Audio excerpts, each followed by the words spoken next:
Bismillahirrahmanirrahim. Assalamualaikum warahmatullahi wabarakatuh. Perkenalkan, nama saya Nevi Septianti. NIM saya yaitu 1986206-215. Saya dari PGSD kelas 6E. Saya mahasiswi Universitas Muhammadiyah Tangerang. Hari ini saya membuat video untuk mata kuliah penelitian tindakan kelas atau PTK dengan dosen pengampu yaitu Dr. Mawardi, SSI, MPD. Pada video kali ini saya membuat suatu penelitian dengan judul yaitu meningkatkan hasil belajar PKN melalui metode Information Search pada siswa kelas 4 SDN Karangtengah 3, Kota Tangerang. Langsung saja saya akan mulai presentasinya.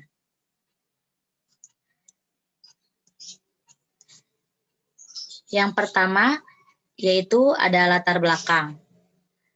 Mata pelajaran PKN merupakan mata pelajaran yang memfokuskan pada pembentukan hak dan kewajibannya menjadi warga negara yang memahami dan mampu melaksanakan hak dan kewajibannya menjadi warga yang cerdas, terampil, dan berkarakter. Berdasarkan data yang tercantum dalam daftar nilai siswa tahun 2016-2017 pada mata pelajaran PKN di SDN Karangtengah 3 Kota Tangerang pada semester 1, nilai rata-rata UTS siswa yang memenuhi KKM hanya 40% atau 16 siswa, sisanya tidak memenuhi KKM. Rendahnya hasil belajar dikarenakan metode ceramah yang digunakan menimbulkan kebosanan. Jadi pelajaran PKN ini kan merupakan mata pelajaran yang memfokuskan pembentukan hak dan kewajiban. Tapi pada data tahun 2016-2017 mata pelajaran PKN ini KKM-nya sangat rendah sekali, hanya beberapa saja yang mencapai KKM. Peneliti melakukan penelitian ternyata dikarenakan metode ceramah yang digunakan sehingga menimbulkan kebosanan pada siswa. Melihat kondisi tersebut, peneliti berupaya untuk mengatasi proses pembelajaran PKN dengan melakukan suatu metode pembelajaran aktif yaitu Information Search. Jadi dengan melihat kondisi di lapangan tersebut, peneliti ingin melakukan suatu mode pembelajaran yang tidak membosankan dan membuat siswa menjadi aktif, yaitu Information Search.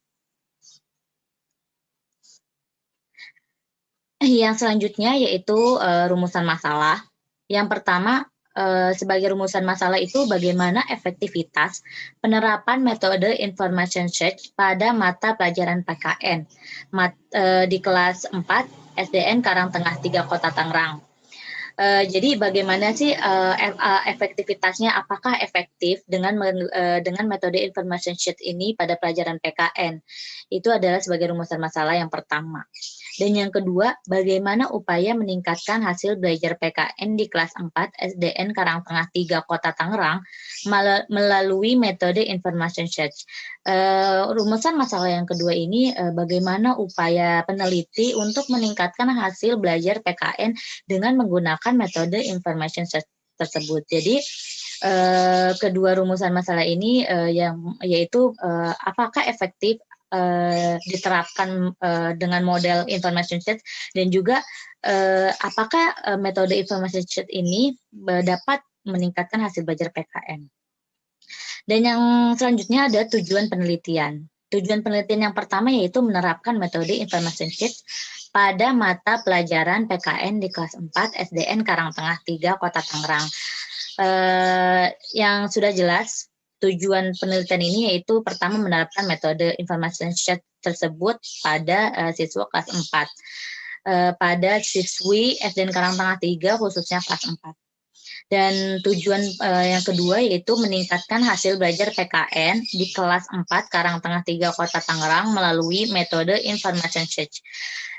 Dan tujuan yang kedua yaitu meningkatkan hasil belajar.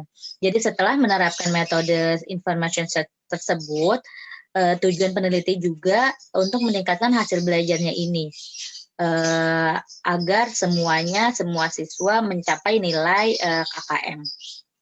Seperti itu. Selanjutnya yaitu ada manfaat penelitian. Yang pertama, manfaat teoritis. Manfaat teoritis ini penelitian ini dapat diperluas pada pembelajaran lain dengan menggunakan metode information search terhadap faktor penyebab timbulnya masalah yang telah diidentifikasi dan belum diteliti. Jadi penelitian ini dengan menggunakan metode information search ini itu bisa digunakan pada pembelajaran lain atau pada mata pelajaran lain selain PKN. Tetapi faktor penyebabnya harus sudah diidentifikasi terlebih dahulu, gitu. Apa penyebabnya? Apakah bisa dengan menggunakan metode information search ini? Dan yang kedua ada manfaat praktis. Manfaat praktis ini manfaat untuk bagi guru atau pendidik untuk mengetahui strategi pembelajaran yang bervariasi dan menambah pengetahuan guru dalam memperoleh sumber belajar yang cocok. Jadi untuk pendidik atau untuk gurunya itu dengan penelitian ini tuh untuk mengetahui strategi pembelajaran yang lebih menarik gitu, untuk menambah pengetahuan juga. Sumber belajar itu tidak hanya dari buku dan modul saja, tetapi banyak gitu. Dan yang ketiga itu manfaat praktis bagi siswa atau peserta didik, yaitu untuk menumbuhkan motivasi siswa dalam proses belajar dan meningkatkan hasil belajar siswa baik segi kognitif maupun afektifnya. Sudah pasti penelitian ini untuk memberikan siswa motivasi agar semangat belajar dengan apa? Dengan menggunakan metode yang membuat siswa aktif sehingga tujuannya adalah meningkatkan hasil belajar. Selanjutnya ada manfaat praktis bagi peneliti, yaitu sebagai ajang mengasah kreativitas peneliti sebagai calon pendidik agar pembelajaran selalu menarik. Jadi dengan melakukan penelitian ini, jadi saya sebagai peneliti pun ikut banyak ide bagaimana cara agar pembelajaran yang saya lakukan di kelas nanti itu akan lebih menarik dan pembelajaran dapat tersampaikan dengan baik. Seperti itu. Selanjutnya di bab 2 ada landasan teori. Yang pertama, menurut Siregar dan Nara 2010, mereka menjelaskan tentang belajar merupakan suatu perubahan yang terjadi di dalam diri seseorang setelah melakukan aktivitas tersebut.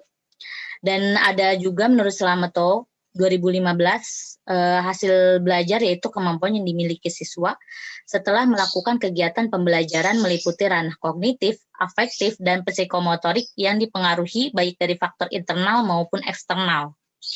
Adapun menurut Sujana 2009, aspek kemampuan lain ditandai dengan siswa mampu mengingat informasi dan materi yang didapat. Jadi belajar atau pembelajaran itu dapat disampaikan dengan baik dan dinyatakan sukses ditandai oleh siswa dapat mengingat informasi dan materi yang didapat gitu. Tujuannya untuk apa ya? Hasilnya menjadi baik, hasilnya menjadi meningkat, seperti itu. Yang selanjutnya ada metode information search ini merupakan metode pembelajaran yang menggugah siswa untuk aktif mencari sendiri jawaban dengan cara bekerja sama dengan siswa lainnya. Jadi metode information search ini mengajarkan pada siswa untuk aktif mencari jawabannya sendiri dengan cara bekerja sama dengan siswa lainnya. Jadi selain untuk aktif mencari jawaban sendiri, metode ini pun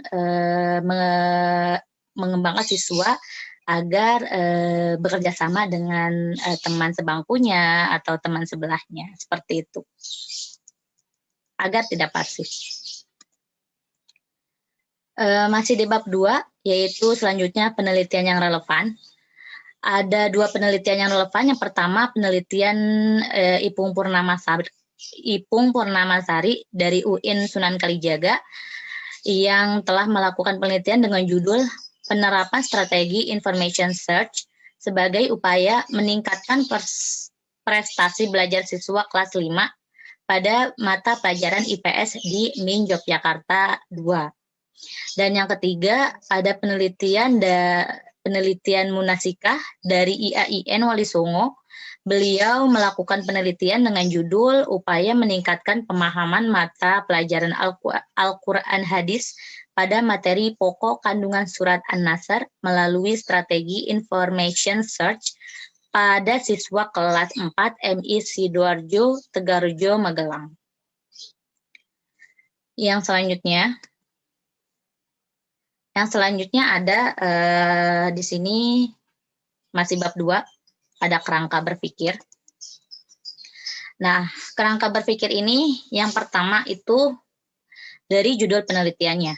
Judul penelitiannya ini pertama meningkatkan hasil belajar PKN melalui metode Information Search pada siswa kelas 4 SDN Karangtengah 3 Kota Tangerang. Dari judul ini, yang pertama kita lakukan adalah melihat kondisi saat ini, melihat kondisi awal. Kondisi awalnya seperti apa? Metode pembelajarannya konvensional. Siswa menjadi pasif sehingga hasil belajar siswa menjadi rendah. Ketika kita sudah mengetahui kondisi awalnya seperti ini, yang kedua yang kita lakukan sebagai peneliti apa?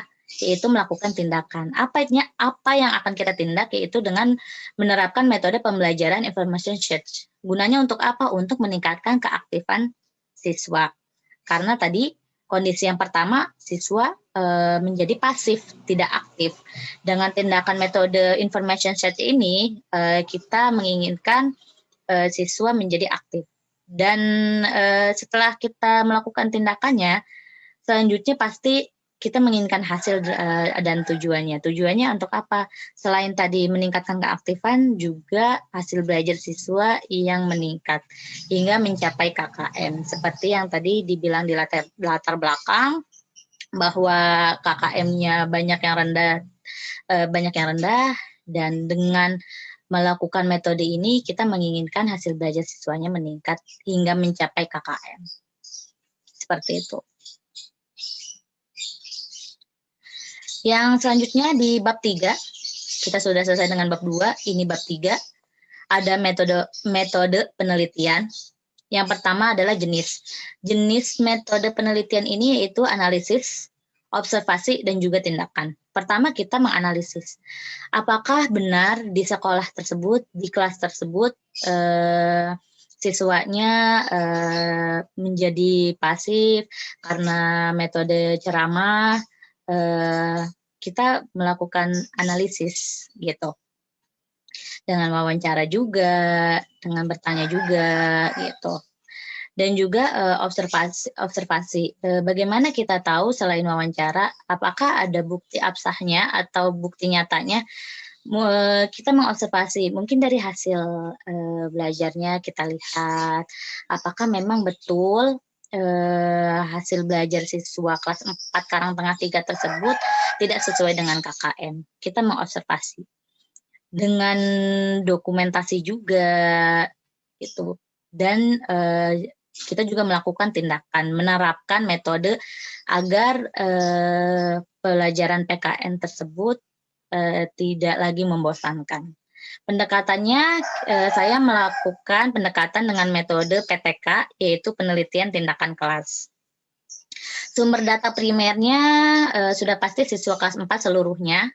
Sumber data sekundernya saya mengambil dari buku, jurnal, wawancara pada guru kelas, hasil belajar siswa, dan juga kuesioner kepada siswa, atau